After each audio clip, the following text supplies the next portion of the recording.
Imaginez que vous décidez de construire une maison. Vous commencez par monter les murs sans au préalable faire une fondation. À votre avis, qu'est-ce qui se passera?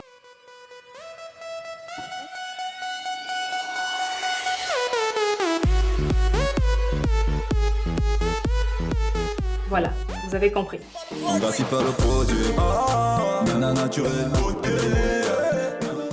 Notre fondation à nous, c'est notre cuir chevelu, car c'est le point de départ et le lieu de naissance du cheveu. On ne peut donc pas aspirer à de beaux et longs cheveux et négliger son cuir chevelu. L'erreur.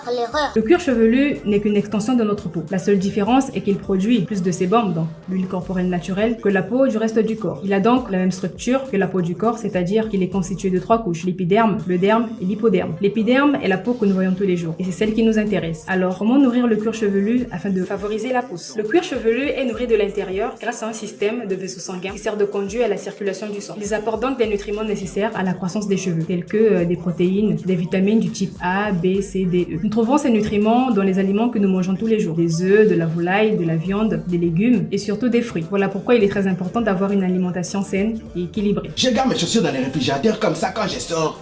Je suis frais.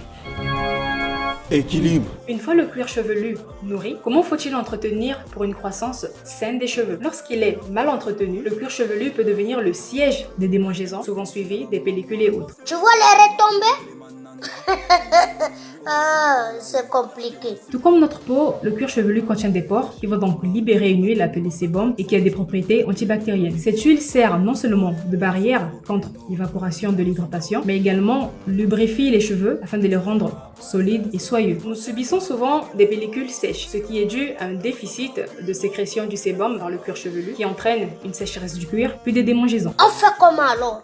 Voici les habitudes à adopter si vous avez des pellicules ou simplement pour un cuir chevelu sain. Se laver les cheveux une fois toutes les 2 semaines en se focalisant sur le cuir chevelu, c'est-à-dire bien masser le cuir chevelu avec les bouts des doigts. Privilégiez les shampoings sans sulfate et les savons noirs. Privilégiez également le séchage à l'air libre au lieu du sèche-cheveux. Incorporez à votre routine capillaire des bains d'huile en moyenne 1 fois par mois. Appliquez également sur votre cuir chevelu et vos cheveux une couche d'huile avant chaque lavage. Et surtout, n'oubliez pas de boire de l'eau pour une hydratation interne naturelle. Si les pellicules persistent, cela veut dire que votre corps a un taux faible de production du sébum. Vous pouvez par exemple appliquer à l'aide d'un vaporisateur de l'eau de citron diluée suivie d'une petite couche d'huile sur votre cuir chevelu 1 fois par semaine. Tout comme notre peau, le cuir chevelu doit être maintenu propre. C'est important, c'est primordial.